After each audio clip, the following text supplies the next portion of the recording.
The way Javier and I survived in Medellin.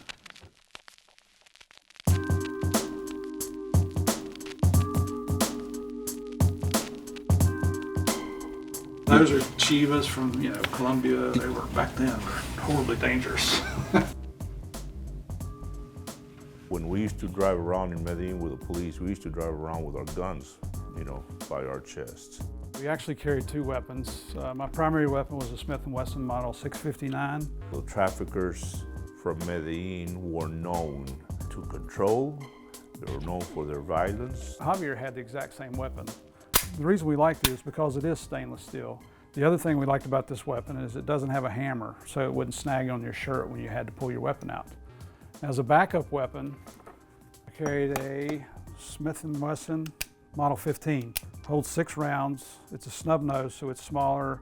Back then it didn't have the big grips on it. It had smaller grips, so it was easy to carry. And this was a weapon that you would carry on your ankle.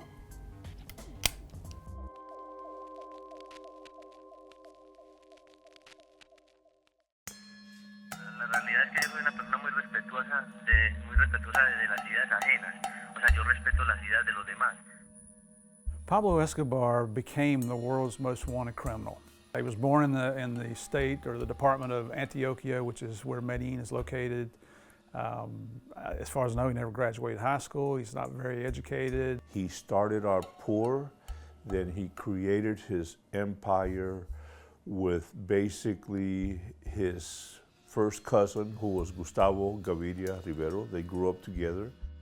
He started out as a low-level thief, stealing hubcaps off of cars and stealing tombstones out of graveyards. Forbes magazine represented him as the 7th richest man in the world at one point. And that wasn't just 1 year, that was over a continual set of years. He was the world's first narco-terrorist. What's a narco-terrorist? It's basically a narcotics trafficker that employs terroristic activities into his illegal activities himself. Cuando abrí la puerta se explotó, pero no sabemos nada. Parece que la bomba fue ahí enseguida. Pablo was the CEO of this trafficking organization. The Medellin Cartel was made up of Jose Gonzalo Rodriguez Gacha, alias El Mexicano.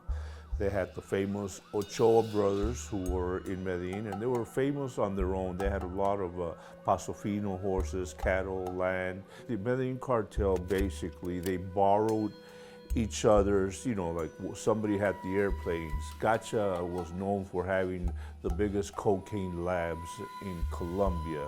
Gustavo Gaviria, the cousin, had the trafficking routes. He had the connections in Mexico. He had the connections in Panama, General Noriega. He had the connections to the Caribbean. So Gustavo, I call him the brains because of he knew who the people he was sending the cocaine to, The first time that Pablo was arrested, what happened was basically he didn't pay off the right guy, or he didn't pay that person enough money. And so he was brought in, and that's where that famous mugshot was taken of him smiling while he's holding his booking card.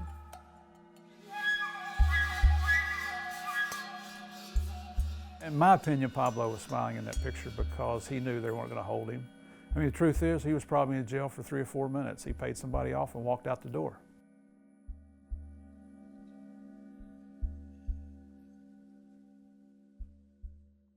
When I first get to Colombia, and I get there in 1988, I started working with our counterparts, which is the Colombian National Police. I was in Colombia from June 1991 to June 1994. I met Steve in Bogota. He came in, and we became partners during the second phase of Pablo Escobar. And when you go, you don't know what operation you're going to be assigned to. It's just they place you where they need you at the time.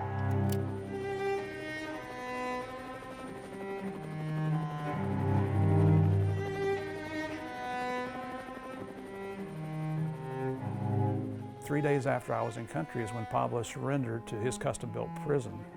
Who names a prison the Cathedral, but he did. That's a clue right there that it's not a regular prison. But what I saw, this surprised me, what I saw was like a form of depression overcame the embassy because Pablo had surrendered. And I thought, I don't understand this. Why are you guys upset because he's sent to prison? Why? Because here's a man, a monster in essence, who's killed thousands and thousands of innocent people, including friends of mine that were police officers. Who puts a bomb on an airplane, Yankee Airline, that killed over 100 people? Who puts a bomb at the DAS building in Bogota, killed another 100 plus people? Who kills a presidential candidate? Who kills an attorney general? Who kills the editor of El Espectador, Guillermo Cano? In chasing him for so long, in all the killings, and then he strikes a deal with Colombia to surrender to his own so-called prison, which later on we found out it was a country club. So in essence, we lost. Let's find the prison photo. Yeah, the prison, yeah, I remember, man, we were inside, we were just surprised. He had all these cabanas that he had on the side of his prison, and it wasn't a prison, it was a joke. Yeah. Yeah, it was, they had the latest electronic gear in there. You know, they had, the way that they got people in and out of the prison was as simple as putting them in the back of a truck and drove them out of the prison. Let's see here. That's the day he was killed. Here's you and Toft. Yeah, Toft. What's this guy's name? Arango. Yeah. In one of the cabanas. Colonel Arango, yeah, one of the cabanas. The Colonel, he's the one who gave us access to everything. Yeah, He's our friend. a real, he's a friend. He's whatever he wanted, man. When Pablo Escobar escaped from his country club, we were happy. We were elated. I was there the next day at the prison, and it was a feeling of we have another chance of getting him. I'll be honest, I'm glad he escaped, because we knew this time we were gonna win. We brought in the original police officers who chased him the first time. So we got all the guys who had the expertise, the knowledge, and who hated Pablo Escobar. I mean, it was all hands on deck. Here we go. Unbelievably busy, long hours, working 7 days a week, sometimes 20 hours a day, living off of coffee and donuts or whatever you can get your hands on because you just don't have time to eat. When you go home, you'd shower, change clothes, take a nap, and right back to work. It was extremely, extremely hectic. I've never worked that many hours in my life, either before or since.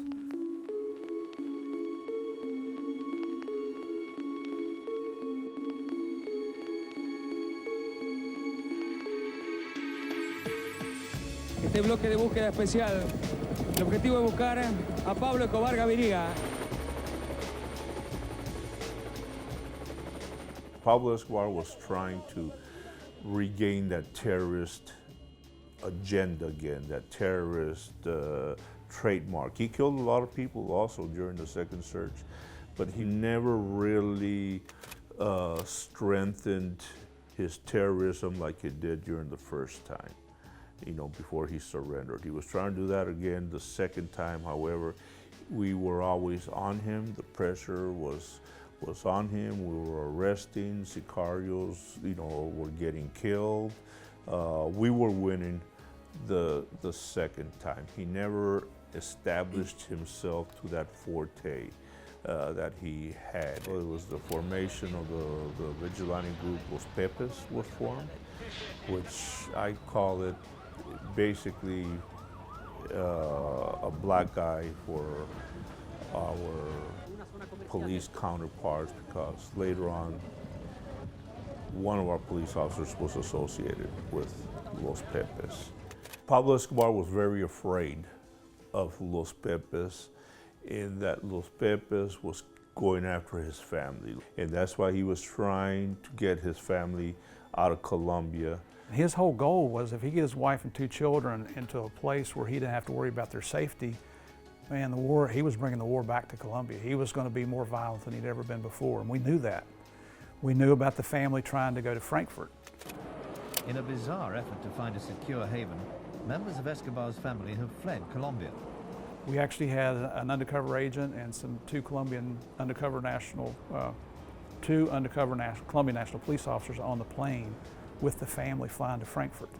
Now, it takes several hours to get there, so what we did through our ambassador was pressure the government of Germany to not allow them to enter the country.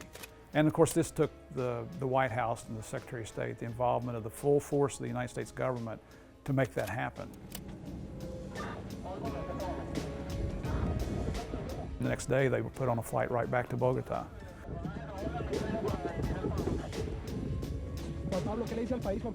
Well, the Attorney General of Colombia, Gustavo de Grief, sent his guards out to escort them to a hotel called the Tequendama, which was also owned by the government of Colombia.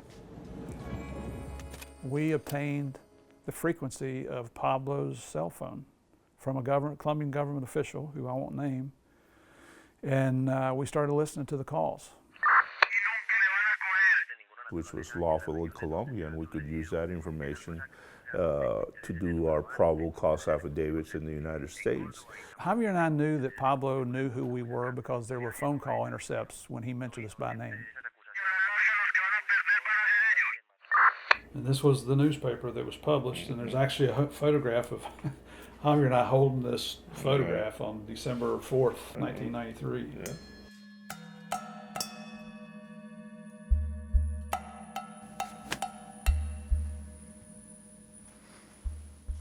So December 2nd, 1993, is the day that Pablo died. This was a straight out Colombian National Police operation going up against Pablo Escobar and Juan Sicario. During his heyday in Medellin, he used to travel around with hundreds. So we were a little surprised that there was only one that day. But when they blew the door open in this row house and they went inside, there were gunshots exchanged. We know Pablo went out the third floor window onto the roof behind him, and he was shot down by the Colombian National Police. It took us about 18 months, and it was successful in that, Pablo Escobar, was killed in December 1993, and he died in a shootout. He died shooting at the police. He did not commit suicide. After Pablo was killed, I rode to the scene with Colonel Martinez, the head of the Bloque de Busqueta, the search block. He was the big boss. I rode out in his Jeep with him, and I was allowed to climb up on the roof and examine the body. I know telltale signs that are left when a suicide is committed. One of those is when you go to shoot yourself, the proximity of the gun to your head, Pablo was shot in the ear, the proximity of the gun to where the bullet went into his head is close enough that when you fire a bullet, there are small bits of gunpowder that come out, and they'll actually burn little places in the skin. We call it gunpowder residue. I examined the side of Pablo's head. There was no evidence of any gunpowder residue anywhere. His weapons, when you fire the last round from a semi-automatic pistol, the slide locks back. That's not something you control. That's just the way the gun is set up, so you know that your chamber is empty, your magazine is empty, okay? I took the photographs that day of Pablo's body out there. Nobody else had a camera. I had the camera until the press and the coroner's office showed up.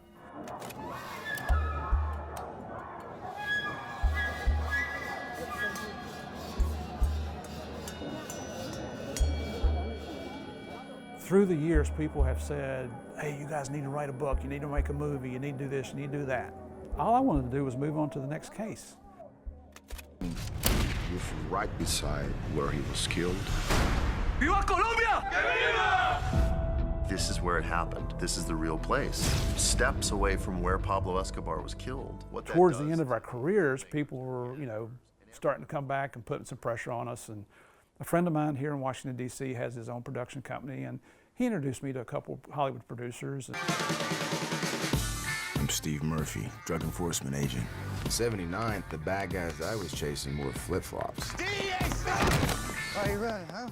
The producer is Eric Newman, who's the executive producer of Narcos, and he's the creator of Narcos. It was his idea from the beginning. He promised us he would never glorify Pablo Escobar, and everything we saw in the first 2 seasons of Narcos, he lived up to his word. We're very proud of the work that he's done.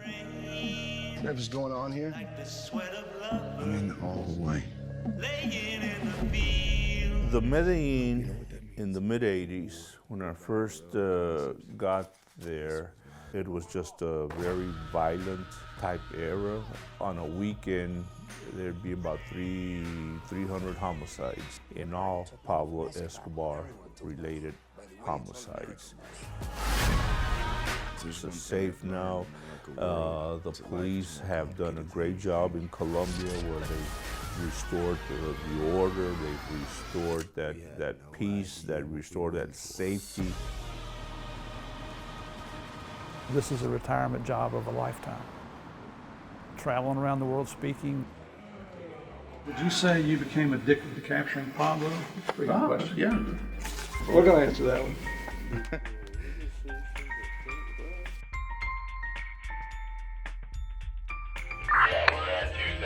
If you look at history, if you look at the trafficking groups, what happened after Pablo Escobar was dismantled? The Cali cartel took it over. We dismantled the Cali, then North Valley. It's just a cycle. Whereas look at Mexico, all these trafficking groups we're taking down, there's always somebody else there to take it over.